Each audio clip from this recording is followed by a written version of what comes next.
غنعطيك كيفاش توفري من فلوس ديال الخضر. التقسيم ديال 1500 درهم انا درتو لكم في الفيديو الاول في القناه. هذا الفيديو الثاني عطيتك 400 درهم، ها هي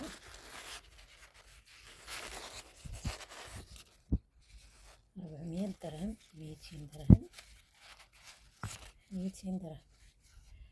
عطيتك التقضيه ديال الخضر 400 درهم. غادي تمشي كل اسبوع وتاخدي 100 درهم، عندك 400 درهم في المجموع.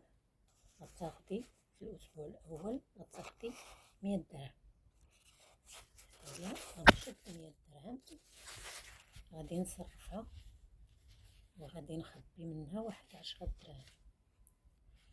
ها هي الاسبوع الاول ناقص 10 دراهم، تخليها في البسطام ديالك، تخبيها في الدار، تخليها في الدار وتمشي تبداي بالباقي ديال 100 درهم. غتجيبي الخضر الاساسيين، غتجيبي البصله، البطاطا ومطيشه، هما الاساسيين في الكوزينه بالاخص في الخضروات. غادي نشري داكشي اللي هادو ثلاثه اللي اساسيين، والربيع وواحد الحامضه ولا جوج ولا نص كيلو الا كان رخيص، والباقي غنجيب الخضر اللي كياكلوه وليداتي. ما نجيبش شي خضر اللي ما كياكلوهمش، غير تجيبيها وتحطيها في الثلاجه. غادي تجيبي الخضر اللي تياكلو وليداتك وغادي تقديها ديريها في الثلاجه ديالك، وكل نهار غتلقاي البصله عندك كاينه وبطاطا كيبغيوها الدراري الصغار ومطيشه كنحتاجوها. اما الشي الاخر البقيه تقدري تجيبي منها نص كيلو من الحاجه ولا كيلو على حساب الاسره ديالك واش كبيره ولا صغيره، وتجي تقديها وتوليها وديريها في الثلاجه ديالك. كل نهار ديري فطيره،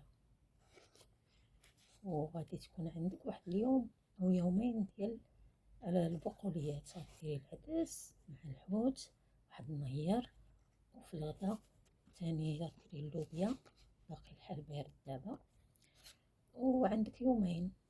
ها هي يومين ونهار كديري فيه الكسكسو. المهم كتخدي الخضره اللي كتحتاجي، ما تجيبيش الخضره اللي ما كتاكلوش. هكا ديري كل اسبوع وغتشيطي. من الاسبوع الاول تشيطي 10 دراهم، الاسبوع الثاني 10 دراهم، الاسبوع الثالث 10 دراهم، هاهي الاسبوع الثالث 10 دراهم، الاسبوع الرابع 10 دراهم. غادي تجمعي في المجموع 40 درهم. عندك 40 درهم اللي غتجمعي ديريها في الصنيديقه ديالك ديال التوفير وخبيها حتى تكملي الشهر ديالك. وشوفي كنتي محتاجه شي حاجه في الخضروات، جاك الاسبوع الرابع عندك الخضروات، معرفتش على الظلم. المهم الاسبوع الرابع غادي تجبدي هاد 40 درهم.